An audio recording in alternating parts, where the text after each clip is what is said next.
En fonction des pays, y a-t-il une manière d'appréhender, voire de traiter la dépression?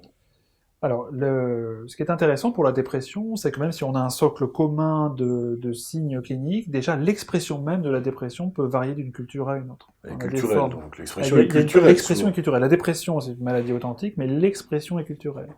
Avec dans certains pays la dépression qui entraîne plus d'agitation, de déambulation, et dans d'autres pays qui entraîne plus de repli, d'isolement. Donc ça c'est la première remarque. L'autre remarque, c'est que dans les approches, effectivement, entre les Américains et l'Europe, les Américains ont essayé de voir les pathologies comme une description de l'état actuel, en tout cas de ne pas faire d'hypothèse sur l'origine du trouble, et d'être très descriptif.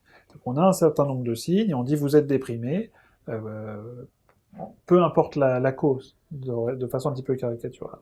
Et l'esprit européen était plus souvent de dire comment vous expliquez votre dépression, pourquoi on en est arrivé là, et on voit en fait que les deux visions des choses ne s'opposent pas. C'est-à-dire que c'est bien de faire une photographie et de faire un diagnostic précis, et en même temps de réfléchir d'où viennent les choses. Donc ça, c'est des petites différences culturelles sur l'approche de la perception des choses qui étaient très marquées il y a un certain temps, et qui le sont beaucoup moins maintenant, puisque chacun comprend qu'il faut avoir cette double approche de photographie descriptive et de compréhension de l'origine des troubles.